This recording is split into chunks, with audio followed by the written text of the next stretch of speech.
iya, bagaimana kabarnya pada hari ini? Semoga kalian diberi keselamatan kesehatan oleh Tuhan ya teman-teman. Oh iya, karena situasi tidak memungkinkan untuk ibadah para remaja di gereja, kita ibadah di rumah saja ya teman-teman. Dan kami semua akan menemani kalian untuk memuji nama Tuhan. Untuk memulai ibadah pada hari ini, mari kita mengangkat pujian berjudul Bersuka dalam Tuhan.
Kita mulai ibadah pada hari ini, mari kita berdoa. Allah Bapa yang berkuasa dalam kerajaan surga, dan berkatilah ibadah ini dan semoga Kau berkati dari awal pertengahan hingga akhir ya Tuhan. Dalam nama Yesus Kristus, haleluya. Sebelum firman, mari kita mengangkat pujian berjudul Firman-Mu Berita bagi kakiku.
Remaja GKJ Salatiga, kita berjumpa lagi lewat renungan Minggu tanggal 12 April 2020. Walaupun kita tidak bertatap muka, tetapi Tuhan tetap menyertai kita. Kita boleh bertemu lewat video ini ya.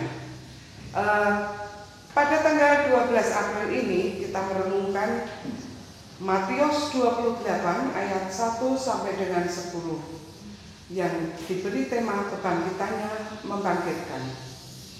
Sebelum kita membaca dan merenungkan, mari kita berdoa terlebih dahulu. Tuhan Yesus, kami mengucap syukur atas penyertaan-Mu di tengah-tengah wabahnya virus corona ini Tuhan.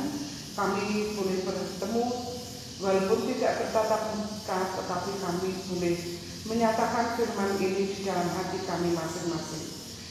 Kami percaya Tuhan, Engkau senantiasa memberkati kami sehingga kami boleh merenungkan firman ini di dalam hati kami dan boleh melakukan di dalam kehidupan kami sehari-hari. Terima kasih Bapa, kami siap mendengarkan. Di dalam nama Yesus Kristus doa ini kami haturkan. Amin.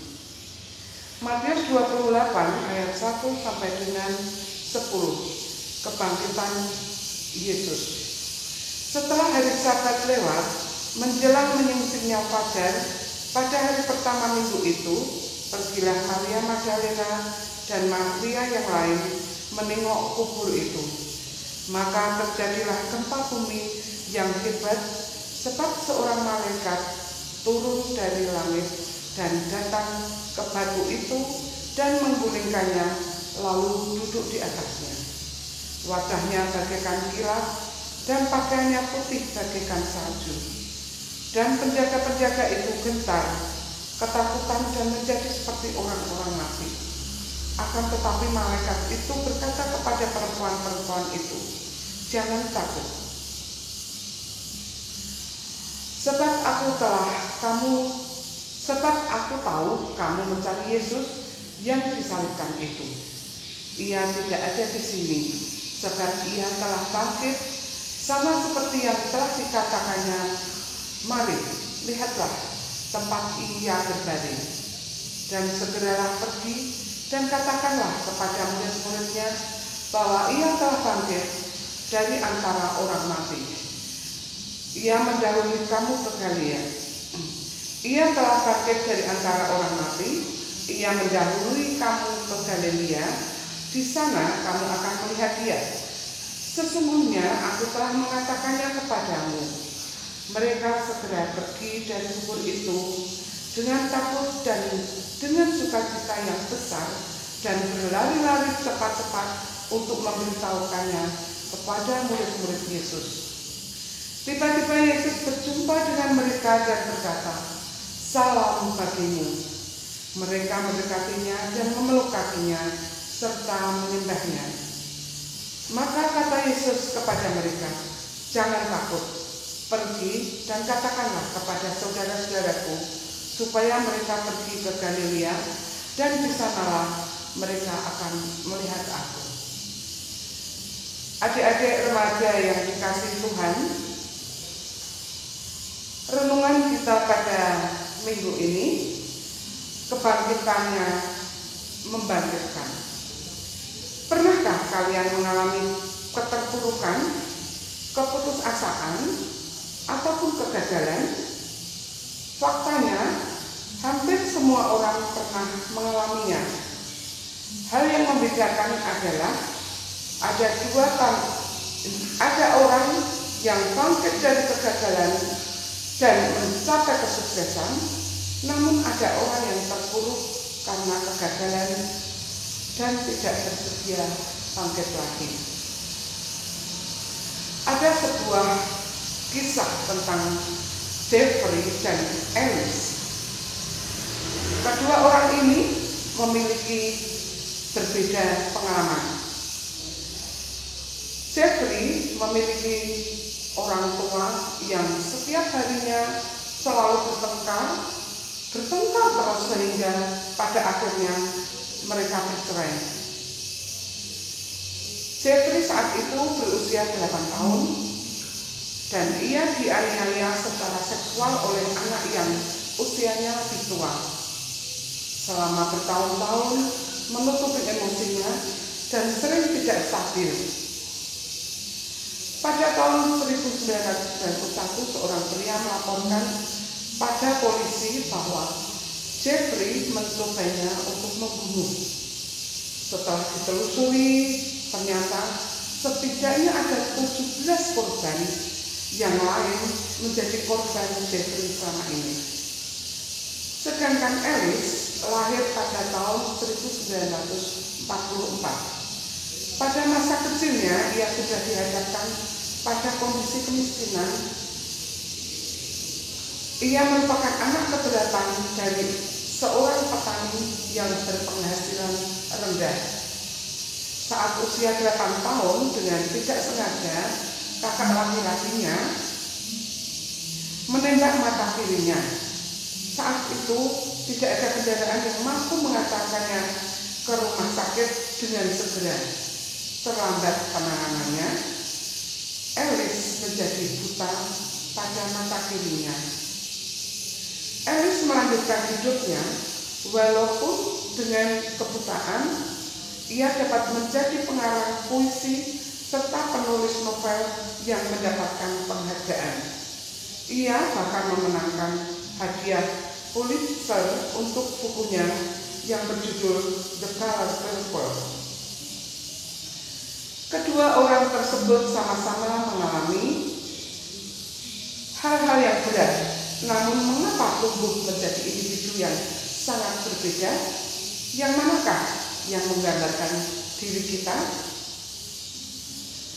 Berefleksi dari bacaan kita kali ini yang mengisahkan tentang kebangkitan Tuhan Yesus. Kematian Yesus merupakan suatu hal yang terasa pahit bagi keluarga dan murid-murid yang mengasihinya. Setelah kematiannya, satu karya besar Allah dinyatakan.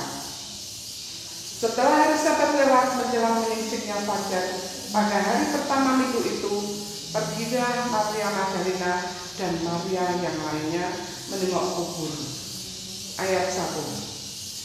Ketika Maria Magdalena dan Maria yang lainnya tiba untuk mengunjungi kuburan Tuhan Yesus, terjadi gempa bumi.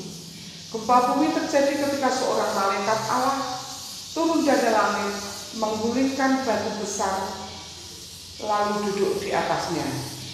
Malaikat itu berkata kepada perempuan-perempuan itu bahwa Yesus telah bangkit, sama seperti apa yang telah dikatakan Yesus sebelumnya. Kemudian Maria Magdalena dan Maria yang lain segera keluar dari kubur itu karena mendengar kabar tentang kebangkitan Tuhan Yesus. Mereka ingin segera mengabarkan kepada murid-muridnya. Tiba-tiba Yesus menjumpai mereka dan berkata, "Salam bagimu." Mereka mendekati Tuhan dan memeluk kakinya serta menyembahnya. Yesus berkata supaya mereka memberitahu saudara-saudara Yesus supaya pergi ke Galilea karena ia akan menemui mereka di sana. Kebangkitan Yesus adalah salah satu kebenaran utama dalam Injil seperti yang tertulis dalam 1 Korintus 15 ayat 1 sampai dengan 8. Kebangkitan Tuhan Yesus merupakan hal yang sangat penting karena kebangkitan Tuhan Yesus membuktikan bahwa Dia adalah anak Allah dan melahirkan pengharapan baru bagi para pengikutnya. Pengharapan bagi pengikut Kristus yang percaya bahwa kebangkitan selalu ada bersama Dia. Kebangkitan Tuhan Yesus merupakan jaminan kekal yang memastikan tempat atau warisan bagi orang percaya kelak di surga. 1 Petrus 1 ayat 3 dan 4. Lalu, bagaimanakah dengan kehidupan kita? Kegagalan pasti terjadi dalam kehidupan kita. Setiap orang dapat bangkit dari keterpurukan seperti Yesus yang bangkit dari kematian. Salah satu faktor yang dapat membantu untuk bangkit adalah kemampuan resiliensi. Resiliensi atau daya lentur dianggap sebagai kekuatan besar yang menjadi fondasi dari semua karakter positif.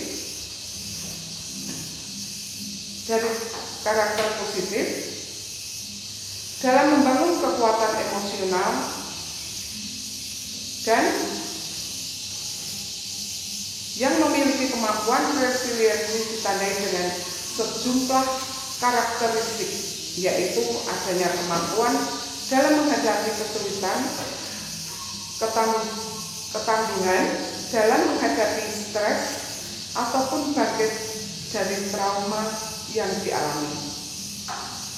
Sebuah hasil studi menunjukkan bahwa seorang individu yang resilient memiliki sifat optimistik, dinamis, bersikap antusias terhadap berbagai hal yang ditemuinya dalam hidup, terbuka terhadap pengalaman-pengalaman baru, dan memiliki emosionalitas yang positif. Belajar dari kisah Alice dan Jeffrey serta bercermin pada kisah kebangkitan Yesus yang bukan sekedar omong kosong menunjukkan kepada kita siapa yang memiliki resiliensi yang tinggi.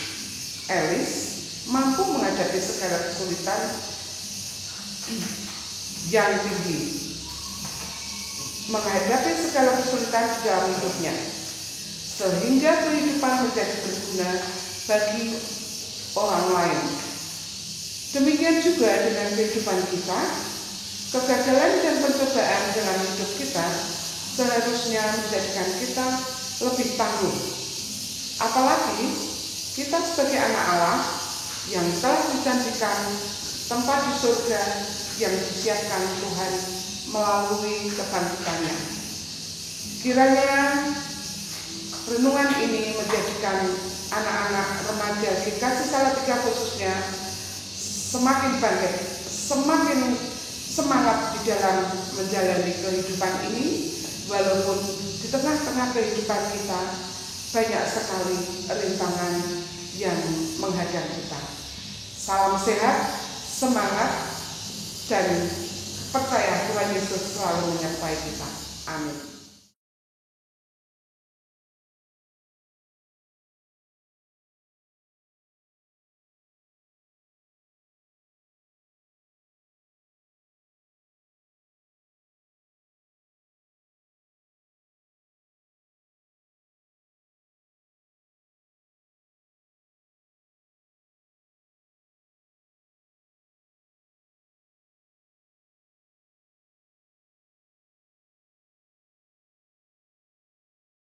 Teman-teman, sebelum mengakhiri ibadah pada hari ini, mari kita menaikkan doa syafaat untuk bangsa dan negara kita yang sedang terkena virus corona. Tuhan Yesus, terima kasih atas berkat pada hari ini, dan sekarang kami akan berdoa untuk bangsa dan negara kita yang sedang terkena bencana virus corona. Kiranya Engkau memberkati kita supaya kita tetap menjaga kesehatan, dan Engkau berkati tenaga medis yang sedang bekerja, kiranya Engkau memberkati kesehatan mereka. Dalam Yesus kami berdoa, haleluya, amin. Sebelum mengakhiri ibadah pada hari ini, mari kita mengangkat pujian yang berjudul Bersyukurlah.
pada hari ini, dan jangan lupa persembahan dikumpulkan di rumah masing-masing dan akan dikumpulkan kembali kalau kita sudah bertemu kembali ya teman-teman. Terima kasih.